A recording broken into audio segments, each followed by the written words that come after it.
কারাগার থেকে সোহাগ আরও জানান তিনি সবাইকে ক্ষমা করে দিয়েছেন আর তিনি চান তার শত্রুরাও যেন কখনো কারাগারে না যায়। তবে এই ঘটনার প্রেক্ষিতে লামিসার বাবার মুখোমুখি হয়েছিলেন গণমাধ্যম কর্মীরা, কিন্তু তিনি থেকেছেন একদম চুপ, কোনো মন্তব্য করতে রাজি হননি। অন্যদিকে প্রেমিক জুটির পাশে এসে দাঁড়িয়েছে সমাজের নানা স্তরের মানুষ। এলাকাবাসী থেকে শুরু করে বিভিন্ন মানবাধিকার সংগঠন এবং প্রবাসীরাও এই অসম্প্রেমের পক্ষে নিজেদের সমর্থন জানিয়েছেন। প্রশ্ন একটাই, একটি সাবালিকা মেয়ের স্বাধীন ভালোবাসার এমন পরিণতি কেন? লামিসার মতো মেয়েকে নিয়ে গর্ববোধ করা যায়, লামিসার মতো মেয়ে ছেলের বউকে নিয়ে আমরা গর্ববোধ করি। সে যেই কথাগুলো বলছে, এক ইজ্জত আমি কয়জনকে দেখাবো?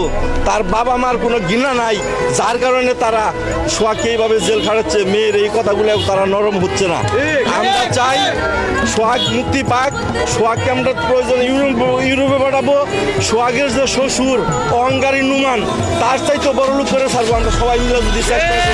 প্রথমে প্রণয়, এরপর পরিণয়, সবটাই ঠিকঠাক ছিল। অসহায় পরিবারের যুবক সোহাগকে ভালোবেসেছিলেন কোটিপতি বাবার এই আদুর মেয়ে লামিসা। কিন্তু আজ কোটিপতি বাবা মায়ের বিরুদ্ধে গরিব স্বামীকে মুক্ত করার এই যুদ্ধ লামিসার কাছে কেবল ভালোবাসার পরীক্ষা নয়, একটি আত্মসম্মানের লড়াই। সোহাগের মানবিকতা আর লামিসার অনূর প্রেম, এই গল্প আমাদের শিখিয়ে দেয় প্রকৃত ভালোবাসার সামনে ধন সম্পদ কোনো বাধা নয়। লামিসা কি পারবেন ভালোবাসার এক নতুন ইতিহাস তৈরি করে তার প্রিয় মানুষকে ফিরে পেতে?